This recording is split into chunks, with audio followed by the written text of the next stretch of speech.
للہ رب العالمین کہ اس نے آج پھر ہم سب کو یہاں پر ایک جگہ پر اکٹھا ہو کر مل بیٹھنے کا موقع فراہم کیا.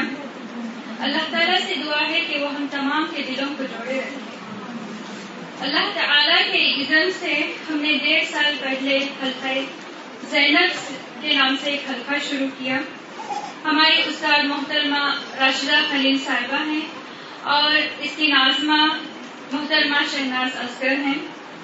الحمدللہ کہ اللہ کے اذن سے ہمارے 5 مختلف حلقے ڈفرینٹ ایریاز میں چلتے ہیں اور الحمدللہ اللہ کے اذن سے وہاں پر تفسیر، سیرت اور سنت صحیح احادیث کی روشنی میں بتائی جاتی ہیں. اور الحمدللہ کہ اللہ کے اذن سے ہم جو ہے الہدا کا کرسپونڈنس کورس بھی کرتے ہیں جو کہ محترمہ استاذہ صاحبہ ڈاکٹر فرحت ہاشمی کی تنظیم ہے. اور الحمدللہ اللہ کے اذن سے جو ہے عربک گرامر بھی پڑھائی جاتی ہے جو کہ انڈرسٹینڈ قرآن اکیڈمی انڈیا کی ہے. اور الحمدللہ اللہ کے اذن سے چند دن پہلے جو ہم نے بچوں کا حلقہ جو شروع کیا تھا سمیرا باجی کے گھر پہ، وہاں پہ جو ہے 5 سال سے لے کے بڑی ٹینیج گرلز تک آتی ہیں. وہاں پہ جو ہے دینیات اور جو ہے اخلاقیات، تجوید اور جو ہے گرامر اور اماں پارا جو ہے حفظ کرایا جاتا ہے. میرے آپ تمام سے یہی گزارش ہے کہ آپ جہاں کہیں پہ بھی ہوں، اگر آپ کے گھر کے قریب کہیں پہ بھی قرآن اور حدیث کی صحیح تعلیم دی جاتی ہے تو میری آپ تمام سے گزارش ہے کہ آپ ان مجلسوں سے جڑیں اور جو ہے اپنی زندگی کا مقصد پہچانیں. زیادہ وقت نہ لیتے ہوئے میں ہمارے استاد محترمہ راشدہ خلیل صاحبہ سے گزارش کرتی ہوں کہ وہ ادھر آئیں اور آج کے ہمارے مہمان خصوصی ڈاکٹر فرحت ہاشمی کا تعارف کرائیں. نحمدہ و نصلی علی رسول کریم، اما بعد، اعوذ باللہ من الشیطان الرجیم، بسم اللہ الرحمن الرحیم. رب اشرح لی صدری ویسر لی امری واحلل عقدۃ من لسانی یفقہوا قولی. قابل قدر مہمانان گرامی، محترمہ استاذہ صاحبہ اور عزیز بہنوں اور بچیوں، السلام علیکم ورحمۃ اللہ وبرکاتہ. میں آج کی اس بابرکت محفل میں آپ سب کا دلی خیر مقدم کرتی ہوں اور حلقہ زینب کی ادنا کوشش ہے اللہ تعالیٰ ہماری اس کوشش کو قبول فرمائے، آمین. اللہ تعالیٰ کا سب شکر اور احسان ہے کہ آج ہمارے درمیان ایک ایسی ہستی موجود ہے جن کا تعارف کسی تاریخ کا محتاج نہیں ہے. آواز کے حوالے سے سبھی ان سے متعارف ہیں. محترمہ ڈاکٹر فرحت ہاشمی صاحبہ کی پیدائش پاکستان کے ایک علمی اور دینی گھرانے میں ہوئی. گھر کا ماحول چونکہ دینی رہا، اس وجہ سے دینی تعلیم سے رغبت کے سبب اسکول کالج کی تعلیم کے بعد آپ نے پنجاب یونیورسٹی لاہور سے عربی زبان میں ایم اے کیا. یونیورسٹی کی تعلیم کے بعد آپ کی شادی جناب ڈگری زبیر صاحب کے ساتھ ہوئی. شادی کے بعد آپ اور آپ کے شوہر مزید اعلیٰ تعلیم کے لیے برطانیہ گئے اور گلاسگو یونیورسٹی اسکاٹ لینڈ سے علوم حدیث میں پی ایچ ڈی کی. وطن واپسی پر انٹرنیشنل اسلامی یونیورسٹی اسلام آباد میں تدریس کا کام شروع کیا. چونکہ ذہن کی دینی آبیاری ملازمت کی پابندیوں میں ممکن نہ تھی، اسی لیے ملازمت کو خیر بات کہہ کر 1994 میں الہدا انٹرنیشنل ویلفیئر فاؤنڈیشن کی بنیاد رکھی. الحمدللہ آج دنیا کے کئی ممالک میں آپ کے مدارس اور یونیورسٹیز بڑی کامیابی کے ساتھ چل رہی ہیں اور بے شمار طالبات سے مستفید ہو رہے ہیں. میں استادہ محترمہ سے مؤدبانہ التماس کرتی ہوں کہ وہ اپنے افکار عالیہ سے حاضرین محفل کو مستفید فرمائیں. شکریہ. السلام علیکم ورحمۃ اللہ وبرکاتہ.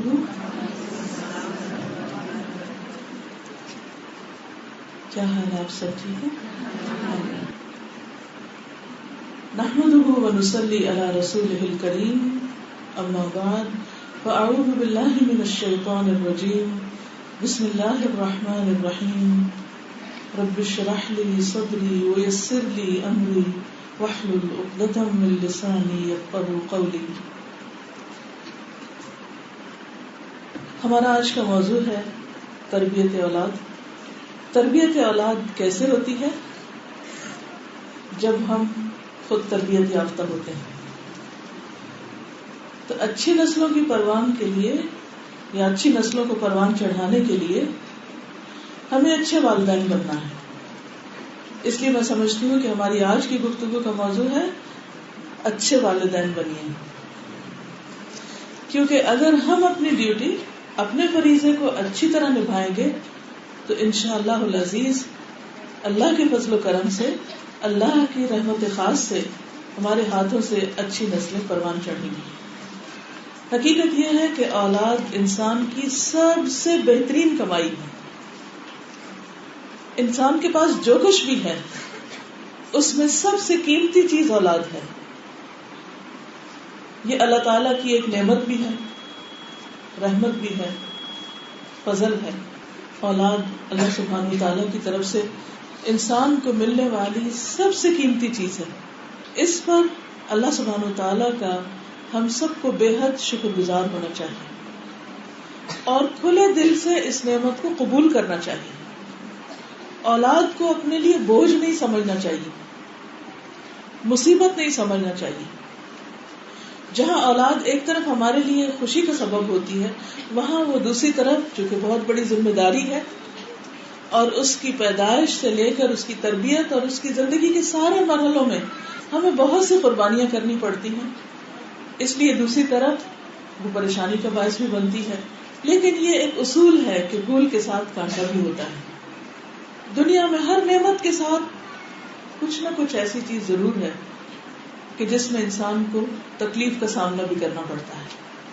لیکن اگر انسان کی نظر اس موقع پر اپرچونٹیز پر ہو، پرابلمز پر نہیں، مواقع پر ہو، مسائل پر نہیں، نعمت پر ہو، نعمت کے ساتھ آنے والی مشکل پر نہیں، تو وہی چیز ہمارے لیے ایک بہت خوشگوار تجربہ بن جاتی ہے. اللہ سبحانہ وتعالیٰ نے دنیا میں جو بھی تکلیف ہے یا مشکل ہے یا تنگی ہے، اس کے لیے ایک بہت خوبصورت اصول ہمیں دے دیا ہے. اور دنیا کی پورے لٹریچر میں، سارے ادب میں کہیں اس کی دوسری مثال نہیں اس حکمت کی کہ ان مع العسر یسرا، کہ تنگی کے ساتھ آسانی ہے. یہ ایک بہت خوبصورت اصول ہے. جہاں بھی آپ تنگی محسوس کریں، فوراً اس وقت سوچیں کہ یہاں مجھے مل کیا رہا ہے، حاصل کیا ہو رہا ہے. اور مسائل کو مسائل نہ سمجھیں، مسائل کو اپرچونٹی سمجھیں. کیونکہ مسئلہ پیش ہی وہاں آتا ہے جہاں اللہ تعالیٰ کوئی ایک اور موقع ہمیں عطا کر رہے ہوتے ہیں. لیکن چونکہ ہم اتنے اوور ویلڈ ہو جاتے ہیں، اس پریشانی سے اتنے گھبرا جاتے ہیں کہ جو مواقع سامنے آ رہے ہوتے ہیں وہ بھول جاتے ہیں، ان کو کھو دیتے ہیں. اور اس طرح ہم زندگی کے بہت سے مسائل میں اس الجھ کر رہ جاتے ہیں، جس کی وجہ سے ہم اپنی صلاحیتوں سے، اپنی قابلیتوں سے جو اللہ نے عطا کی ہیں، ان سے بھرپور فائدہ نہیں اٹھاتے. تو اس لیے سب سے اچھے والدین بننے کے لیے سب سے پہلی چیز کیا ہے کہ اللہ سبحانہ وتعالیٰ جب آپ کو ماں باپ بنا دے، والدین بنا دے، تو اس کو انجوائے کیجیے، اس پر خوش ہو جائیے، اس پر شکر ادا کیجیے، اس رول کو ایکسپٹ کیجیے. کیونکہ ونس آپ ماں بن گئے یا باپ بن گئے، والدین بن گئے، فار لائف آپ والدین بن گئے. یہ وہ رشتہ ہے جو ختم ہو ہی نہیں سکتا، کاٹا ہی نہیں جا سکتا، بدلا ہی نہیں جا سکتا. کوئی آلٹرنیٹ نہیں. کوئی دوسرا آپ کے لیے ماں نہیں ہو سکتا، کوئی دوسرا آپ کے لیے باپ نہیں ہو سکتا. ٹھیک ہے، جب اصلی ماں باپ نہیں ہوتے تو کوئی اور وہ رول ادا کرتا ہے، لیکن وہ ماں باپ نہیں ہوتے. ماں باپ وہی ہوتے ہیں جو جنم دیتے ہیں. اس لیے جس کو آپ نے جنم دیا، بس وہ اللہ نے آپ کے لیے ذمہ داری دے دی، اللہ نے آپ کو نیکی کمانے کا بہترین موقع دے دیا. لیکن اولاد اسی وقت بہترین صدقہ جاریہ ہو سکتی ہے، دنیا میں بھی اچھی ناموری کا ذریعہ ہو سکتی ہے جب ہم اس کی اچھی تعلیم اور تربیت کریں گے. اور ہم مانے یا نہ مانے، ہم چاہیں یا نہ چاہیں، ہم کریں یا نہ کریں، بہرحال یہ ہے تو ہماری ذمہ داری اور اس کو پورا تو کرنا ہی ہے. تو کسی بھی ذمہ داری کو نبھانے کے لیے ضروری ہوتا ہے کہ ہمیں اس کو نبھانے کا، ادا کرنے کا طریقہ آتا ہو. مثلا اگر کوئی شخص کسی اسکول میں ٹیچر ہے تو اس کو ٹیچر ٹریننگ کورس سے گزرنا ہوتا ہے. اس کو طریقہ آنا چاہیے کہ وہ کس طرح پڑھائے، استاد کے رول میں کیا کرنا ہے. اگر کوئی ڈاکٹر ہے تو اس کو علم حاصل کرنا پڑتا ہے جب وہ مریضوں کا علاج کرتا ہے. اسی طرح کوئی بھی رول، کوئی عمارت بنا رہا ہے، کوئی کمپیوٹر کا ماہر ہے، تو کسی بھی مشین کو آپریٹ کرنے سے پہلے آپ اس کی نو ہاؤ رکھتے ہیں، جانتے بوجھتے ہیں، معلوم کرتے ہیں اور یہ دیکھتے ہیں کہ اس سے بھرپور فائدہ کیسے اٹھا سکتے ہیں اور کن چیزوں سے بچنا چاہیے. بانے ہی انسان کو جب اللہ تعالیٰ ماں باپ کا رتبہ دے دے تو پھر یہ جاننا اور یہ علم حاصل کرنا فرض کے درجے میں آ جاتا ہے کہ اب ان بچوں کو بہترین طریقے سے کیسے پالیں اور کون سی ایسی چیزیں ہیں جس سے ہم بچیں کہ ہم اپنے بچوں کو کوئی نہ چاہتے ہوئے انجانے میں لا علمی میں ہارم کریں، دنیاوی اعتبار سے بھی اور آخرت کے اعتبار سے بھی. کیونکہ ہمارے دین میں دنیا اور آخرت دونوں کی بھلائی مانگنے کے لیے کہا گیا، ربنا آتنا فی الدنیا حسنۃ وفی الآخرۃ حسنۃ وقنا عذاب النار. اور اصل کامیابی تو آگ سے بچنا، کہ انسان جہنم سے بچ جائے، اس سے نیچے جو کچھ ہے وہ کم ہے. اب اچھے والدین بننے کے لیے آپ نے ہو سکتا ہے پیرنٹ ہوڈ پہ، پیرنٹنگ پہ بہت سی کتابیں بھی پڑھ رکھی ہوں، لیکچر سن رکھے ہوں اور روزمرہ کے تجربوں سے آپ نے بہت کچھ سیکھ رکھا، لیکن ہمیشہ گنجائش رہتی ہے یاد دہانی کی. مجھے بھی، آپ کو بھی بحیثیت والدین ہمیشہ اپنے آپ کو یاد دہانی کراتے رہنا چاہیے، چونکہ یہ فار لائف جاب ہے. یہ ایسا کام نہیں ہے کہ جو آپ نے ایک دفعہ کیا اور اس کے بعد اتار پھینکا اور آپ نے وہاں سے ریزائن کر دیا اور آپ نے کہا جی یہ مجھے پسند نہیں آیا اس لیے میں اب نہیں کر رہا، اور یہ میرا بچہ بے شک جس کا جی چاہے لے لے، میں نہیں یہ کر سکتا. نہیں، you are a mother, you are a father, آپ اب اس سے انکار نہیں کر سکتے، آپ کو کرنا ہی کرنا ہے. تو جو کام کرنا ہی کرنا ہے، لازم کرنا ہے، فرض کے درجے میں کرنا ہے، اس کو ایکسپٹ کر کے خوشی سے کیجیے، اچھی نیت کے ساتھ کیجیے، اچھے جذبے کے ساتھ کیجیے، تاکہ ایک ایک لمحہ اجر و ثواب بنے اور اللہ سبحانہ وتعالیٰ کے ہاں وہ کوشش مقبول ہو.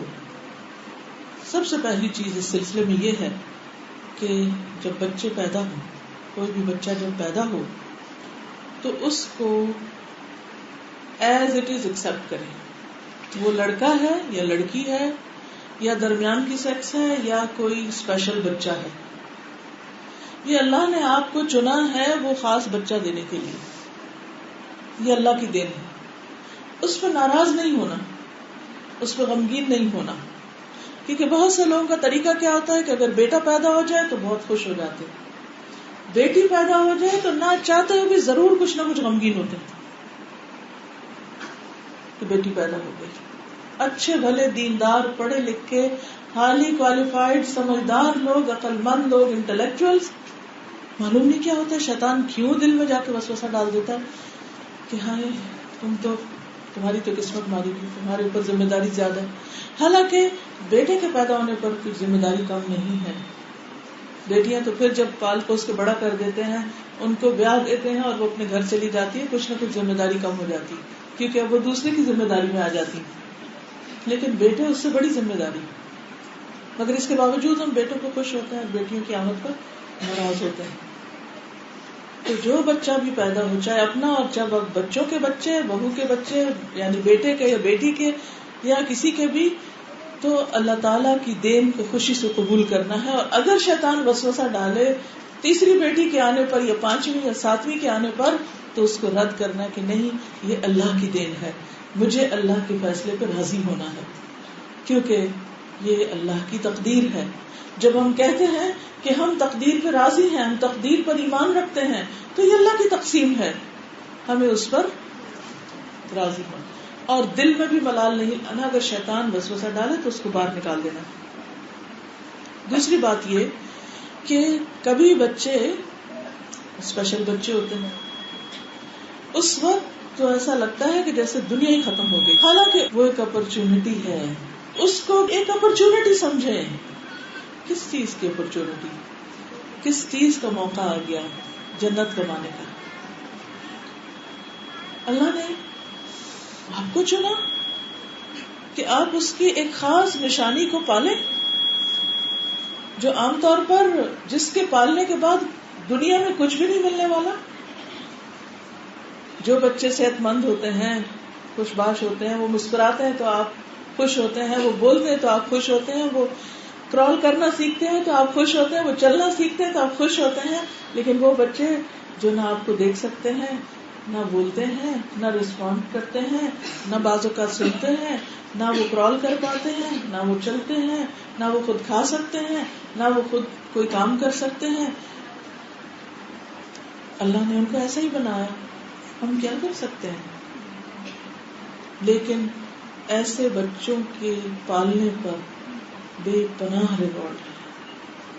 جس کو اللہ تعالیٰ آنکھیں نہ دے اس کے لیے جنت لکھ دی گئی، تو جس کو اللہ تعالیٰ ایسا بچہ دے دے جو دیکھ نہیں سکتا یا سن نہیں سکتا، اس کے لیے اللہ نے کیا کچھ لکھا ہوگا، کیا کچھ آنکھوں کی ٹھنڈک لکھی ہوگی. کیونکہ دنیا میں انسان کو جب کوئی محرومی ہوتی ہے تو اس کے بدلے میں اللہ تعالیٰ آخرت میں کئی گنا زیادہ دیتا ہے. بس شرط یہ ہے کہ اللہ کے فیصلے پر راضی ہو کہ اللہ مجھے کوئی شکوہ نہیں، کوئی شکایت نہیں، جو تو چاہے میں اس پر راضی. یہ صبر انسان کے دل کو ٹھنڈک دے دے گا. کیونکہ اگر صبر نہیں بھی کرتے اور واویلا کرتے ہیں اور روتے ہیں اور ٹکرے مارتے ہیں اور بھاگ جانا چاہتے ہیں کہیں، تو بھی ذمہ داری ہٹ تو نہیں سکتی. اور ماں سے زیادہ کون ہے جو اپنے ایسے بچے کو بھی بہت پیار اور محبت سے دیکھتی ہے اور اس کو سینے سے لگاتی ہے اور اس کو ایکولی پیار کرتی ہے اور اس کی رمزیں سمجھتی ہے جو کوئی دنیا کا اور انسان اس طرح نہیں سمجھ پاتا. اس لیے جب کسی اور کو بھی آپ دیکھیں کہ وہ کوئی ایسا بچہ پال رہا ہے تو اس کی عظمت کو سلام کریں، اس کو لک ڈاؤن نہیں کریں کہ کوئی گناہ کیا ہوگا نا کہ جس کی شامت میں یہ اس طرح کی چیز ملی، اس کو ہمیں تو سب بہت اچھا ملا اور اس کو ایسا ملا. ہرگز نہیں. اللہ جس سے محبت کرتا ہے اس کو امتحان میں ڈالتا ہے. سب سے زیادہ امتحان پیغمبروں کا ہوا، اس کے بعد جو ان سے قریب تر تھے. اس لیے کبھی بھی اس بات پر پریشان نہیں ہونا اور ہر لمحہ اجر اور ثواب سامنے رکھ کر اپنی ذمہ داری کو نبھانا ہے. اور یہ یاد رکھنا ہے کہ یہ دنیا کی زندگی صرف چند دن کی ہے، کیونکہ قیامت کے دن جب لوگوں سے پوچھا جائے گا قال کم لبثتم فی الارض عدد سنین قالوا لبثنا یوما او بعد یوم فاسأل العادین. اللہ تعالیٰ فرمائے گا کہ بتاؤ کتنا رہے ہو دنیا میں، کتنے سال؟ تو لوگ کیا جواب دیں گے؟ لبثنا یوما، ایک دن، یا دن کا کچھ حصہ، پورا دن بھی نہیں رہے. آپ گننے والوں سے بے شک پوچھ لیں، ہم اتنا ہی رہے ہیں. یہ پہاڑ جیسی زندگی جس کو ہم بولتے ہیں، یہ آخرت میں چند دن کیا چند گھنٹے ہیں، کچھ بھی نہیں ہے آخرت کے مقابلے میں. اس لیے جو بھی کوئی تکلیف ہو، جو بھی کوئی دکھ ہو، چاہے شوہر کی طرف سے یا بچے کی طرف سے یا کسی رشتہ دار کی طرف سے، بس یہ سوچ کے مسکرا دیا کریں چند دن کی تو بات ہے، تھوڑی دیر کی تو بات ہے، گزر جائے گی. بڑے بڑے محلات میں رہنے والے بھی چلے گئے اور جھونپڑیوں میں رہنے والے بھی چلے گئے. سب نہیں جانا ہے، ہمیں بھی جانا ہے. اور ہر مشکل کی ایک انتہا ہے، جو مشکل ختم نہیں ہوگی وہ تو آخرت کی مشکل ہے. لہذا بچے کو ایز اٹ از قبول کریں، اسے انوانٹیڈ نہ دیں.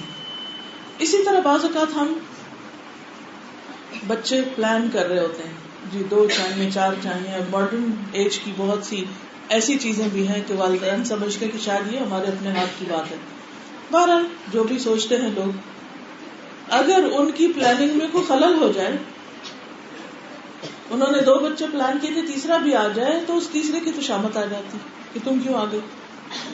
اور ہر محفل میں ذکر چرچا ہوتا ہے کہ ہم نے اس کا پلان نہیں کیا تھا، بس یہ تو انوانٹیڈ تھا یا بس اچانک ہی آ گیا اور ہمیں تو خبر ہی نہ ہوئی اور آ گیا، اور معلوم نہیں اس قسم کی کئی باتیں. یہ باتیں اڑتی اڑتی بچوں کے کان میں بھی جا پڑتی ہیں. اور وہ شدید احساس کمتری کا شکار ہو جاتے ہیں کہ میں اپنے ماں باپ پر بوجھ ہوں، میں انوانٹیڈ ہوں، ان پلانڈ ہوں. ایسی باتوں سے بھی پرہیز کرنا چاہیے. اچھے والدین اپنی اولاد کی قدر کرتے ہیں اور اس پر شکر گزار ہوتے ہیں. پھر اسی طرح جیسے پہلے میں نے عرض کیا کہ بیٹی کی پیدائش پر ہم غمگین ہو جاتے ہیں اور اس غم کا اظہار ہم بچوں سے بھی کرتے ہیں بعض اوقات. اور عام طور پہ میں نے دیکھا ہے کہ بعض خواتین بچپن سے ہی ایک احساس محرومی کا شکار ہوتی ہیں. ان کے اندر ایک زندگی میں کمی ہوتی ہے اور وہ کہاں سے کہ والدین پوری توجہ نہیں دیتے. وہ بیٹیوں کے مقابلے میں بیٹوں کو زیادہ امپورٹنس دے رہے ہوتے ہیں. یہ ایک بہت بڑا جرم ہے. نبی صلی اللہ علیہ وسلم نے فرمایا سووا بین اولادکم بالعطیہ، کچھ دینے دلانے کے معاملے میں اولاد کے درمیان تسویہ کرو، برابری کرو. لو کنت مفضلا احدا لفضلت النساء، اگر میں کسی کو زیادہ دے سکتا تو لڑکیوں کو زیادہ دیتا، بیٹیوں کو زیادہ دیتا. آپ صلی اللہ علیہ وسلم نے فرمایا حبب من دنیاکم النساء والطیب، تمہاری دنیا میں دو چیزیں مجھے بہت محبوب ہیں، لڑکیاں یا عورتیں اور خوشبو. یعنی عورت کو بہت بڑا مقام دیا آپ نے. وہ کوئی نعوذ باللہ پاؤں کی جوتی نہیں یا اس کی شان میں کوئی کمی نہیں، اللہ کی مخلوق ہے اور اللہ کے ہاں عزت والا وہ ہے جس کے دل میں اللہ کا ڈر ہے، اللہ کا تقویٰ ہے. اس لیے بیٹا ہو یا بیٹی ہو اس کو خوشی سے قبول کریں، اس کو احساس دلائیں کہ تم ہمیں بہت عزیز ہو، بہت محبوب ہو. پھر یہ ہے کہ یہ یاد رکھیں کہ ہر بچے کا اپنا ایک مزاج ہے. وہ منی یو نہیں، وہ آپ کا کوئی چھوٹا ماڈل نہیں، وہ ایک الگ چیز ہے. اس کو ایز این انڈیویجول ایکسپٹ کریں.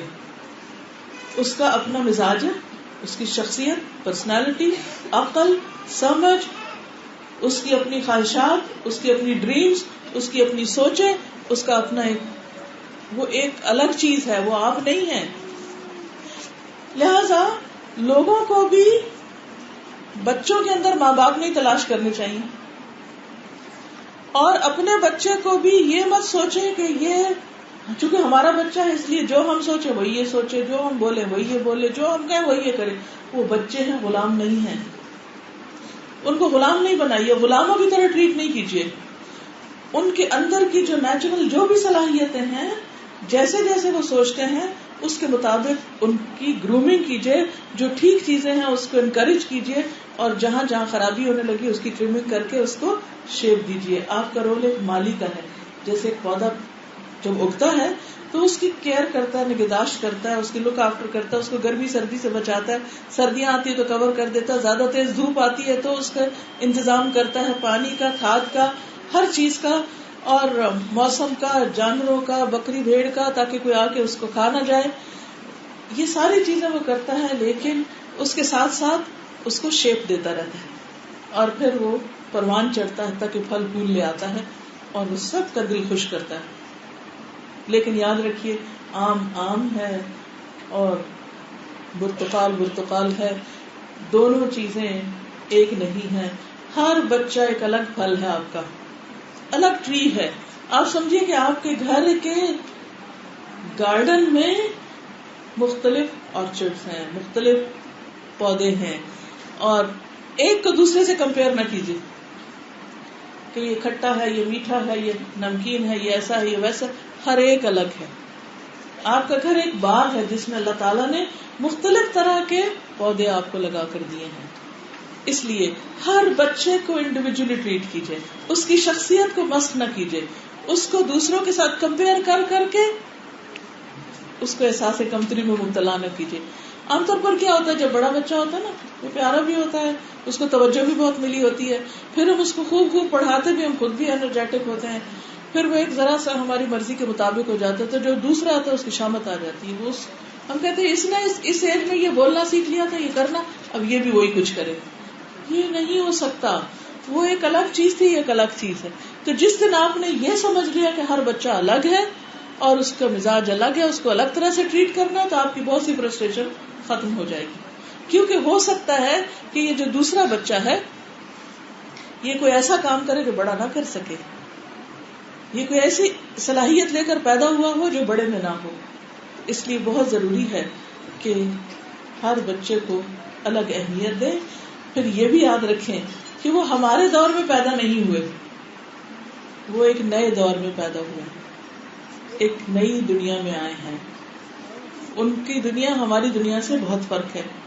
سوچئے جب ہم چھوٹے تھے تو دودھ کس چیز میں آتا تھا، آٹا کہاں سے آتا تھا، روٹی کیسے بنتی تھی، گوشت کہاں سے آتا تھا، دالیں کیسے ملتی تھی، پکانے کے لیے کیسے چولہے ہوتے تھے، گھروں کے ڈیزائن کیسے ہوتے تھے، مہمانداریاں کس چیز سے ہوتی تھی، پکانے کا تیل کون سا استعمال ہوتا تھا. کتنا کچھ بدل گیا. گھروں میں کتنے کمپیوٹر ہوتے تھے، کتنے کھلونے ہوتے تھے، کیسے ہوتے تھے، ہر چیز فرق ہو گئی ہے. آپ کے بچے ایک دوسری دنیا میں جنم لے رہے ہیں. حتیٰ کہ اپنے پرسنل ایکسپیرینس میں نے یہ نوٹ کیا کہ جو بڑی بیٹی ہے اور جو چھوٹا بیٹا ہے ان کے درمیان بھی یوں فرق ہے، کیونکہ وہ چند سالوں میں دنیا بہت تبدیل ہو گئی. اس لیے ہر بچہ الگ ہے، اس کو سمجھیے، اپنے بچے کو جانیے، اس کے اندر ایسی دلچسپی لیجیے کہ جس سے آپ کو اس کے اندر کے گوہر نظر آئیں اور اس کے اندر کی خوبیاں نظر آ جائیں اور اس کی سوچیں آپ سمجھ جائیں، اور آپ اس کے لیے فیسیلیٹیٹر ہوں، ایک گائیڈ ہوں، مربی ہوں، مشفق ہوں، محبت دینے والے ہوں، ضروریات پوری کرنے والے ہوں، نہ کہ ان کے باس ہوں اور نہ کہ ان کے اوپر کوئی رولر بن کے مسلط ہو جائیں کہ ہر وقت حکم ہی چلاتے رہیں. نہیں، وہ ایک امانت ہے ہمارے پاس. وہ اللہ کے بندے ہیں، ہمارے بندے نہیں ہیں. انہیں اللہ کا بندہ بنانا ہے، اللہ کا فرما بردار بنانا ہے. اور جو والدین اس میں کامیاب ہو جائیں کہ بچوں کو اللہ کا فرما بردار بنا دیں، وہ بچے خود بخود ہی آپ کے فرما بردار بن جائیں گے. کیونکہ اگر وہ اللہ سے ڈرتے ہیں تو وہ آپ کی نافرمانی نہیں کریں گے. اگر وہ اللہ کے بارے میں شعور رکھتے ہیں تو وہ آپ کے حقوق کے بارے میں بھی بہت کانشیس ہوں گے. لیکن اگر آپ نے ان کو اللہ کی پہچان ہی نہیں دی، آخرت کی فکر ہی نہیں دی، تو وہ اپنی دنیا بنانے کی فکر میں لگے رہیں گے. کتنے ہی والدین ایسے ہیں جو اپنے بچوں کے لیے ہر خواہش ان کی پوری کرنے کو تیار ہوتے ہیں، ہر چیز لا کر ان کے آگے رکھتے ہیں، لیکن بچوں کے نفس اتنے ہی موٹے ہوتے چلے جاتے ہیں اور وہ ہر چیز کو ریجیکٹ کرتے چلے جاتے ہیں، بلکہ ان بہت نعمتوں کو پا کر ایک تکبر اور غرور کی کیفیت ان کے اندر آنے لگتی ہے اور یوں بگاڑ کا ایک اور سلسلہ شروع ہو جاتا ہے. تو بہرحال سبق کیا ہے اس میں کہ ہر بچہ مختلف ہے، ہر بچے کی قدر اور ہر بچہ مختلف، اور ہر بچے کا مزاج الگ سے سمجھنا ہے. بچے آپ کی بات مانے یا نہ مانے، آپ کو سمجھے یا نہ سمجھے، لیکن ہمیں کیا کرنا ہے؟ اپنا فرض پورا کرنا ہے. اس فرض کی ادائیگی میں بہت اہم بات ہے کہ بچوں کو مناسب ماحول فراہم کرے گھر میں، جس میں محبت بھی ہو، شفقت بھی ہو، رحمت بھی ہو اور سکون بھی ہو. لیکن یہ کیسے ہوگا؟ اگر میاں بیوی روز لڑتے رہے، چک چک کرتے رہے، جہاں آپس میں کوئی رسپیکٹ نہیں، ادب نہیں، تمیز نہیں، اخلاق نہیں، وہاں بچے کیا سیکھیں گے بیچارے؟ ان کی تربیت کہاں سے ہوگی؟ اس لیے اگر آپ چاہتے ہیں کہ آپ کے بچے آپ کے لیے صدقہ جاریہ بنے، آپ کے بچے آپ کے لیے بہترین آثار بنے، تو پھر آپ کو انہیں ایسا ماحول دینا ہوگا. کیونکہ کسی بھی پودے کی اچھی نگہداشت کے لیے، اچھی پروان چڑھانے کے لیے، اچھی پرورش کے لیے وہ ماحول چاہیے ہوتا ہے، اچھا ماحول چاہیے ہوتا ہے. ٹھیک ہے. اب آپ دیکھیے کہ مثلا ایک پودے کو سرسبز ہونے کے لیے دھوپ بھی چاہیے، ہوا بھی چاہیے، پانی بھی چاہیے. لیکن اگر آپ اس کو لا کر گھر کے اندر رکھ دیں، جہاں اندھیرا ہو، جہاں پوری روشنی نہ ہو، جہاں پانی نہ ہو، تو اس پودے کا کیا ہو؟ اچھا بھلا پودا اندر آ کے مرجھا جائے گا، ختم ہو جائے گا. اس لیے کیا ضروری ہے؟ ماحول دینا. یاد رہے گی یہ بات کہ بچوں کو ہم نے ماحول دینا ہے. اچھا، ہم نے کیسا ماحول دے رکھا ہے؟ ہر کمرے میں ٹیلی ویژن لگا کر، یا ان کے من مانے کھلونے دے کر، یا پھر ان کو ان کے حال پہ چھوڑ کر خود اپنی دنیا الگ بنا کر. نہیں، جس کو ماحول دینا نہیں کہتے. ماحول دینا کیا ہے کہ جس میں ایک بچے کو اپنی شخصیت کی تکمیل میں مدد ملے، ماں کی طرف سے بھی باپ کی طرف سے بھی. ماں باپ نہیں بن سکتی، باپ ماں نہیں بن سکتا. باپ کو باپ والا رول ادا کرنا، ماں کو ماں والا کرنا. پھر اگر گھر میں نانی دادی ہے یا کوئی بھی اور رہ رہا ہے تو اس صورت میں کیا ضروری ہے کہ وہ کیا کرے، وہ بھی اپنا رول پلے کرے. وہ ماں باپ کے اس میں انٹرفیئر نہیں کرے، ماں باپ ان کی بھی عزت کرے. کیونکہ اگر تار کے اوپر اگر کوئی ہے تو وہ ہٹ جائے، بس آپ بیٹھی رہیے، آپ بیٹھی رہیے. کوئی تار پر ہے تو وہ ہٹ جائے، کیونکہ تار کو جب چھیڑ چھاڑ ہوتی پھر یہ ہوتا ہے. چلیے، تو بات میں یہ کر رہی تھی کہ اگر گھر میں نانی دادی ہیں یا کوئی پھوپھی رہ رہی ہیں یا کوئی اور رشتے دار ہیں یا سگوں صحیح میں کوئی بھی، ماں اور باپ کے علاوہ، ماں باپ بچوں کے علاوہ اگر کوئی بھی اور شخص ہے تو اس کے حقوق کا بھی خیال رکھنا، اس کو بھی رسپیکٹ دینا نہایت ضروری ہے. کیونکہ اگر ہم اپنے ماں باپ کی عزت نہیں کر رہے تو بچے دیکھ رہے ہیں نا کہ ہماری ماں دادی سے کیسے بات کرتی، دادی کو کیسے دیکھتی، دادی کے ساتھ کیسے معاملہ کرتی، وہ سب کچھ جذب کر رہے ہیں. جب آپ دادی بنے گی تو وہ بچے وہ تاریخ دہرائیں گے. اس لیے اپنے مستقبل کو سیکیور کرنے کے لیے کیا ضروری ہے، اور صرف دنیا کے لیے نہیں، آخرت کے لیے، کہ ہم جن جن کے حقوق اللہ نے جو ہم پر رکھے ان کو ادا کرنے والے ہیں. پھر اسی طرح شوہر کی عزت، ریسپیکٹ، اور شوہر کے لیے بھی لازم ہے کہ وہ بیوی کا خیال رکھنے والا، کیئر کرنے والا، محبت دینے والا ہو. کیونکہ ہسبینڈ وائف کا ریلیشن شپ براہ راست بچوں پہ اثر انداز ہو رہا ہوتا ہے. وہ بچے ڈسٹرب مائنڈ کے ساتھ پلتے ہیں جن کے ماں باپ ان کے سامنے لڑتے رہتے ہیں اور وہ ایک دوسرے کی عزت نہیں کرتے. جو ہی گھر میں آوازیں بلند ہوتی ہیں ان معصوم بچوں کے دل پکڑے جاتے ہیں، اب پتہ نہیں کیا ہوگا. اور اس سے تو نہایت پرہیز کیجیے کہ آپ بچے کو باپ کے خلاف کر دیں یا رشتہ داروں کے خلاف کر دیں یا ان کے دل میں کسی قسم کی نفرت ڈالیں، کیونکہ وہ اپنی بھی ایک عقل رکھتے ہیں. آپ یقین کیجیے بہت سے ایسے واقعات میں نے سنے اور دیکھے ہیں کہ جس میں بچوں کو جب ایسی چیزیں سکھائی گئی تو انہوں نے سکھانے والے ہی کے خلاف آزمائی. جب وہ بڑے ہوئے، اگر ماں نے یہ سب سکھایا تو وہ چھوڑ کے باپ کے پاس چلے گئے، اگر باپ نے خلاف کیا تو چھوڑ کے ماں کے پاس آ گئے. تو ہمیں ہر معاملے میں اللہ سے ڈرنا ہے. کسی کے ساتھ اگر ہمارا اختلاف ہے تو بس ادھر ہی رکھیں، اوروں کو ساتھ نہیں انوالو کریں، کیونکہ اس سے غیبت کا، بہتان کا اور فتنہ فساد کا اطلاع اتنا ہی دروازہ کھل جاتا ہے اور اس سے وہ سب متاثر ہوتے ہیں جو ہمیں دیکھ رہے ہوتے ہیں.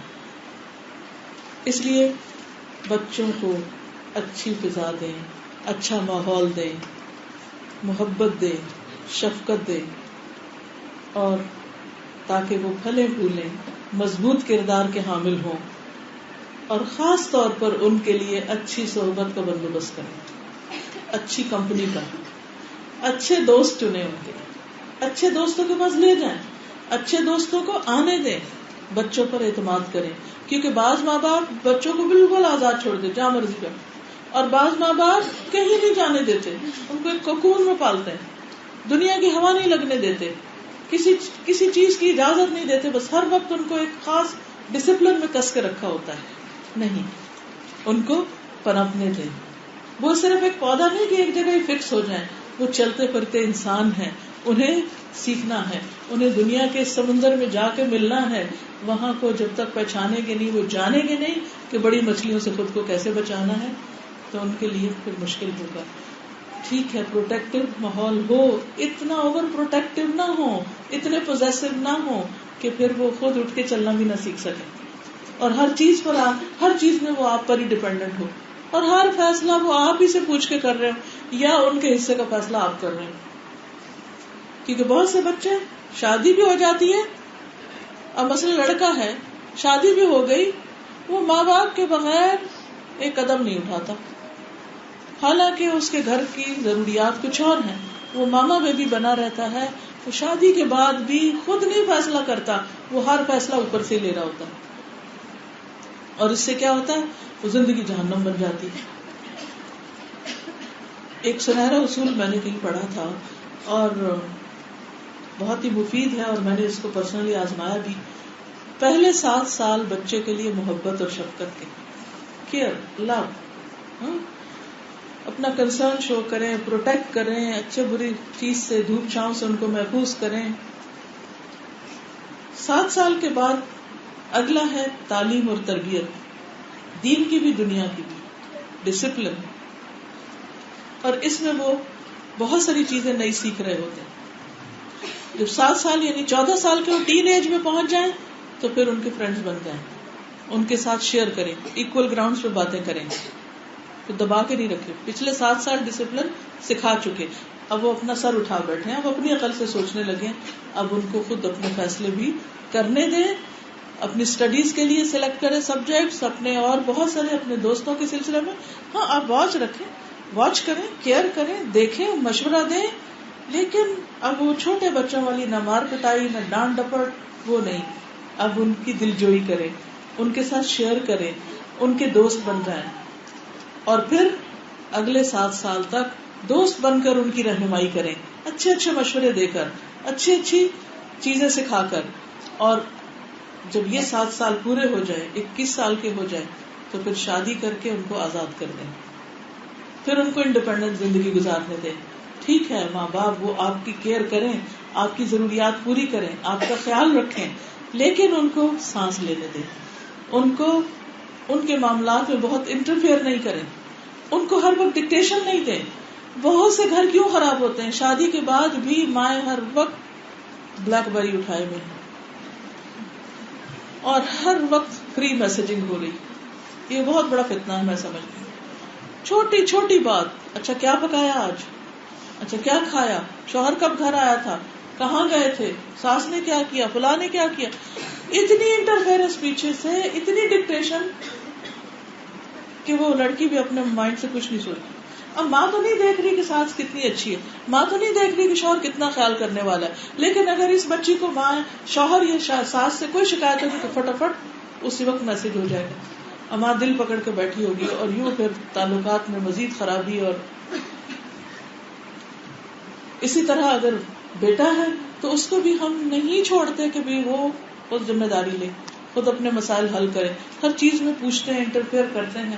نتیجہ کیا ہوتا ہے کہ وہ ایک عجیب کھچڑی پک جاتی, اور تعلقات کی خرابی, اور حتیٰ کہ بہن بھائی آپس میں کٹ جاتے ہیں. بعض اوقات بچے والدین کو بالکل ہی خیر بات کہہ دیتے ہیں, اور بعض اوقات یہ ہے کہ اپنے بیوی بچوں کو خیر بات کہہ دیتے ہیں, اور اس طرح ایک فطر فساد کا دور شروع ہو جاتا ہے. شیطان نے قسم کھا کے کہا تھا کہ میں آدم کی اولاد کو نہیں چھوڑوں گا, لَأَحْتَنِكَنَّ ذُرِّيَّتَهُ, میں ان کے بچوں کو پکڑ لوں گا, اس کو میں اپنے قابو میں کر لوں گا. لہٰذا یہ یاد رکھیے کہ جب بچوں کی شادی ہوتی ہے شیطان 7 اور سرگرم عمل ہو جاتا ہے, ان کی باہم نہیں نبھنے دیتا. پھر ان کے بچے ہوتے ہیں تو ان کو اپنے قابو میں کرتا ہے, کیونکہ وہ ہمارا دشمن, کھلا دشمن. قرآن مجید میں بہت تفصیل سے یہ سب کچھ ہمیں بتایا گیا ہے. اس لیے ہمیں بہت زیادہ اس میں محتاط رہنا ہے کہ اپنے گھروں کے اندر امن میں خلل نہیں آنے دینا, تعلقات نہیں خراب ہونے دینے, رشتہ داریوں کو منقطع نہیں ہونے دینا, عزت احترام اور ادب کا ماحول عمل سے ظاہر کریں. تو اچھے والدین اچھے رول ماڈل ہوتے ہیں, وہ عمل کر کے دکھاتے ہیں. بچوں کی تربیت کے بارے میں اکثر لوگ پوچھتے ہیں کیسے کریں, وہ سمجھتے ہیں کہ شاید وہ کوئی لیکچر دینے سے, وہ کوئی کلاس لینے سے بچے سیکھتے ہیں, حالانکہ بچے آپ کے عمل سے سیکھ رہے ہوتے ہیں. لہٰذا آپ ان کو ماحول دیجیے, ان کو رول ماڈل دیجیے, اچھے دوست دیجیے, اچھے لوگوں سے ملوائیے, علم والوں سے ملوائیے, تجربے والوں سے ملائیے, بزرگوں کے پاس بٹھائیے. تو آپ دیکھیں گے کہ بچہ بہت جلد میچور ہو جائے گا, بہت جلد سیکھ سمجھ جائے گا. پھر اسی طرح ان کی ہمت افزائی کیجیے, انکریج دیم, ان کے خاص ٹیلنٹ اور ذہانت کو پہچان کر اس کو خاص طور پر ابھاریں. مثلاً وہ پوئٹری کرنا چاہتا ہے, وہ لکھنا جانتا ہے, وہ کسی اور خاص چیز کا ماہر ہے, وہ اس کے آئیڈیاز بہت اچھے ہیں, اس کو اللہ نے اسپیکنگ پاور دی ہے، اس کو قرات اچھی کرنی آتی، کیا آتا ہے، اس کے اندر کی ابیلٹی کیا ہے، کیپیبلٹی کیا ہے، اور اس کے اوپر ورک کیجیے. بچوں کے اپنے کچھ خواب ہوتے ہیں، ان خوابوں کی تکمیل میں آپ ان کے مددگار بنیے. ہر چیز پہ انکار نہ کر دیجیے، تو تم یہ کرو گے تو کیا کماؤ گے، یہ کرو گے تو کیا بنو گے. اللہ نے اس دنیا میں بہت رنگ بکھیرے ہیں، ہر طرح کے لوگ ہوتے ہیں. اب اگر اللہ نے آپ کے گھر میں آرٹسٹ بچہ پیدا کر دیا اور وہ بہت ہی امیجنری اور بہت تخیلاتی اور ہر وقت کچھ ڈرا کر رہا ہے اور کچھ بنا رہا ہے، اور آپ دیکھ دیکھ کے گڑ رہے ہیں کہ یہ کیا بنے گا، میں تو اس کو ڈاکٹر بنانا چاہتی تھی، اور اس قسم کی چیزوں سے فرسٹریٹ نہ ہو. آپ یہ دیکھیں کہ اللہ نے اس کو کسی خاص کام کے لیے پیدا کیا ہے، مجھے چاہیے کہ اس میں حلال حرام جائز ناجائز کو سامنے رکھ کر اس کی شیپنگ کر دوں اور اس کو انکریج کروں. پھر دیکھیے کہ بچے غلطیاں کریں گے، اس کے لیے آپ تیار رہیے کہ وہ غلطیاں کریں. غلطی پر قیامت نہیں آ جاتی. ہم سب انسان ہیں، ہمارے والد آدم بھول گئے تھے، ہم سب بھول جاتے ہیں، ہم سب بھول جاتے ہیں. بچے تو زیادہ ہی بھولتے. وہ ایک دفعہ آپ کہتے کرو پرومس، آئندہ نہیں کرو، وہ کر لیتے غریب، پھر اس کے بعد پھر کرتے، پھر ایک لگاتے تم نے پرومس کیا تھا، بھائی وہ بھول گیا. اور پھر یہ کہ ہم خود کیا کرتے ہیں، ہم خود اللہ کے کتنے فرما بردار ہیں، ہم بھی تو اتنی نافرمانیاں کرتے ہیں. اگر بچے نے ہماری کوئی بات نہیں مانی تو اس میں اتنی قیامت لانے کی کیا ضرورت ہے. اور پھر بعض مائیں بچوں کو مار مار کے ریڑھ دیتی ہیں کھال ان کی، بعض ان کو سخت قسم کی سزا دیتی ہیں، بعض ان کو طرح طرح کے ٹارچر دیتی ہیں. ان چیزوں سے پرہیز کرنا چاہیے. مت سوچیے کہ بچے آپ کے پاس ہیں تو آپ جو چاہیں ان سے کریں، کیونکہ وہ آپ کے بچے نہیں. اللہ تعالیٰ اس پر بھی پوچھے گا کہ آپ نے ان کے ساتھ کوئی زیادتی تو نہیں کی، کوئی تانا تو نہیں دیا، ان کا دل تو نہیں توڑا. یعنی ٹھیک ہے چھوٹی موٹی باتوں میں ڈسپلن بھی کرنا ہوتا ہے، لیکن بے وجہ پیچھے پڑ جانا اور ہر وقت مینیپولیٹ کرنا، تانے دینا، ایکیوز کرنا، کچھ نہیں بنو گے، دیکھیں گے کیا ہوتا ہے تمہارے ساتھ، اگلے گھر جاؤ گی تو پتہ چلے گا، جوتے پڑیں گے فلاں.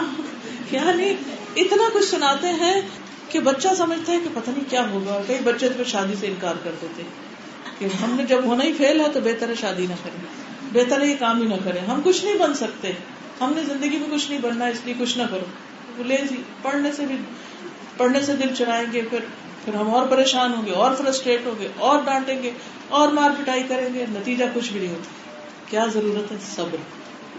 صبر. اگر وہ اے اسٹار نہیں لائے تو پاس تو ہو گئے، اسی پہ صبر کر لیں، کوئی بات نہیں. روٹ کاز دیکھیں کیوں نہیں ایسا کیوں نہ ہوا، کیا اس کے علاوہ اس نے کچھ اور بھی کیا. کیونکہ اچیومنٹ صرف یہ نہیں ہوتی کہ بچہ یونیورسٹی کو ٹاپ کرے، اچیومنٹ یہ بھی ہوتی ہے کہ وہ ٹاپرز میں سے نہ بھی ہو تو زندگی میں کچھ کرنا آ جائے اس کو، وہ ایک پروڈکٹیو انسان ہو، وہ زندگی کو ضائع کر کے نہ جائے، دوسروں کے کام آئے، وہ انسانوں کے اندر ایک مفید انسان بنے، وہ دوسروں کو فیض پہنچانے والا بنے.